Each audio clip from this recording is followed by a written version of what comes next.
Bienvenue à Métabolismo TV, votre source d'informations correctes sur le métabolisme et la santé, santé ou souffrance. Je suis Frank Suarez, spécialiste de l'obésité et du métabolisme. Je veux vous parler aujourd'hui d'un graphique qui nous parle de la différence entre la santé et la souffrance et de la relation entre la santé ou la souffrance et les niveaux de glucose dans le sang. Le fait qu'une personne soit diabétique ou non ne signifie pas qu'elle ne doit pas surveiller ses propres niveaux de sucre dans le sang régulièrement. Toutes les maladies graves surviennent principalement en association avec des troubles du métabolisme et principalement avec des niveaux d'hyperglycémie, qui sont des niveaux élevés de glucose. Par exemple, le cancer dépend de la présence de glucose pour sa survie. Par conséquent, une personne présentant un taux élevé de glucose offre un terrain très propice à la transformation d'une cellule cancéreuse en tumeur maligne. Il y a certaines conditions, comme les conditions de haute pression, sur lesquelles vous n'avez aucun contrôle, à moins de réduire le glucose. Chaque fois que votre corps a un excès de glucose, le pancréas produit de l'insuline. L'insuline indique aux reins de ne pas libérer le sel, le sodium, et cela augmente automatiquement la pression. Fondamentalement, ce sont des mécanismes qui se préviennent et coordonnent, mais qui sont inévitablement présents, n'est-ce pas? Alors, je veux que vous regardiez ce graphique. Regardez. Ce graphique est un graphique de contrôle ou de déséquilibre du diabète et parle de santé ou de souffrance. Et laissez-moi vous dire que cela s'applique non seulement aux personnes diabétiques, mais aussi à toutes les personnes atteintes de prédiabète et à toute personne souhaitant préserver sa santé et étant en état d'obésité sévère, d'obésité légère ou de surpoids. Regardez, ce qui a été découvert fondamentalement, c'est que la santé ou la souffrance d'une personne dépend totalement de son niveau moyen de glucose, en particulier du niveau de glucose à jeun. À jeun, c'est au réveil, avant d'avoir pris le petit déjeuner ou quoi que ce soit d'autre, n'est-ce pas? Par exemple, ici tu vois que sur ce graphique, une personne a une glycémie de 60, soit 60 mg/dl, ce qui est considéré comme trop bas.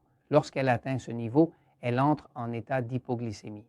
L'hypoglycémie est une condition caractérisée par une insuffisance de glucose pour les besoins du corps.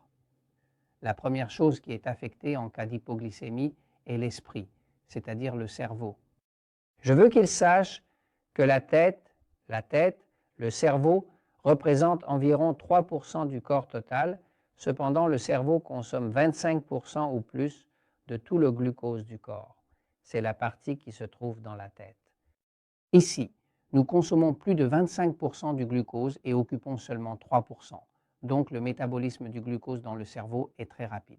Sans cela, nous ne pourrions pas penser correctement, nous ne pourrions pas nous maintenir dans l'espace et nous serions étourdis. Donc, une personne doit être consciente que lorsqu'elle atteint l'hypoglycémie, c'est-à-dire un taux de sucre très bas, l'essence défaille. Une personne atteinte d'hypoglycémie peut avoir un accident de voiture, se sentir étourdie, avoir des vertiges, toutes sortes de choses qui arrivent à une personne dont le taux de glucose est très bas. À 60, c'est un point de danger. Pour être en bonne santé, les niveaux de glucose devraient être en moyenne de 90, avec 90 mg/dl étant considérés comme sains. Là-bas seront les athlètes, les personnes en bonne santé, les personnes sans beaucoup de symptômes, ni de maux, ni qui utilisent beaucoup de médicaments, avec un véritable contrôle et un bon mode de vie. Ils seront dans cette zone de la santé, environ 90 mg/dl. Maintenant, lorsqu'elle atteint 130, nous continuons à augmenter, cela signifie qu'elle est déjà diabétique. Le diabète est déterminé par une glycémie à jeun qui, aux États-Unis, est de 125 ou plus. Dans d'autres pays, on dit 130 ou plus, mais lorsque vous atteignez 130, vous êtes définitivement dans la plage diabétique. Surtout si elle atteint le niveau de, par exemple, ici dans la plage de 130, la sexualité de la personne commence à être affectée. C'est là que les hommes commencent à avoir des problèmes de sexualité, l'impuissance, toutes ces sortes de choses à cause de cette plage, n'est-ce pas? Maintenant, lorsque la personne atteint déjà des taux de sucre de 200, l'histoire change, car c'est maintenant que surviennent la cécité, les amputations, la perte de puissance sexuelle et les personnes deviennent dysfonctionnelles en ce qui concerne la vie, la vue, les reins, tout. Donc fondamentalement, vous choisissez quelle sera votre destination de santé. Si vous voulez une destination de souffrance, assurez-vous de l'avoir à partir de 130, n'est-ce pas? Pour une destination de santé, maintenez-la autour de 90, 100 au maximum et ainsi de suite. Et pour des accidents, baissez-la à 60 ou moins. Maintenant, tout le monde peut apprendre cela en obtenant un glucomètre. Les glucomètres sont partout. Ça ne fait pas mal, ça ne fait pas mal du tout. Le truc, c'est de se piquer sur le côté du doigt et jamais sur le bout, n'est-ce pas? Je me mesure tous les jours le matin et je vérifie que lorsque j'ai eu une infection ou quelque chose, elle est plus élevée le matin. Si je dors mal, je me réveille en hyperglycémie. Le stress, une infection, un moment inopportun, augmente le glucose. Mais vous apprenez comment votre corps fonctionne et réagit à chaque aliment. Je vous recommande de consulter les aliments agressifs, d'apprendre à utiliser un glucomètre. J'ai une histoire fascinante, vraie, car j'ai une employée, l'une des consultantes de Natural Slim de Porto Rico, qui avait un problème de thyroïde enflammée et elle avait toujours un petit ventre qui ne disparaissait pas. Elle a cherché ces aliments agresseurs, a découvert lesquels ils étaient, a perdu son ventre et ce goitre avec la thyroïde enflée, n'est-ce pas?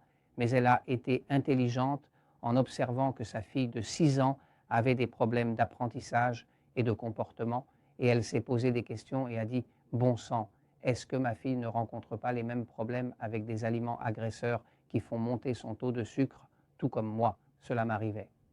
Il a commencé à vérifier, il a trouvé les aiguilles pour la petite fille qui étaient différentes des siennes. Il a fait un test à la petite fille et elle avait environ 200 de glucose à 7 heures du matin, n'est-ce pas? En allant se faire tester, elle a découvert que sa fille de 6 ans avait un taux de glucose 200 et elle a évité que sa fille développe le diabète. Donc, selon ce que vous voyez maintenant, votre fils ou votre fille peut devenir diabétique en raison des niveaux excessifs de glucose, ce qui endommage le corps de manière permanente et se transforme en diabète permanente. C'est à vous de le rechercher et de l'éviter. Là-bas, les pharmaceutiques sont fascinés et l'attendent à bras ouverts pour les médicaments. Mais je le partage car le diabète échappe à tout contrôle. Par exemple, aux États-Unis, voici le graphique des millions de diabétiques, n'est-ce pas? Vous voyez cela depuis 1995, il a augmenté et en 2012, nous avons 26 millions d'Américains atteints de diabète et cela continue de croître, la courbe est claire. Donc si vous voulez éviter le diabète, vous pouvez le faire en vérifiant les niveaux de glucose et en observant ce qu'il y a à savoir. Je le partage avec vous car la vérité triomphe toujours.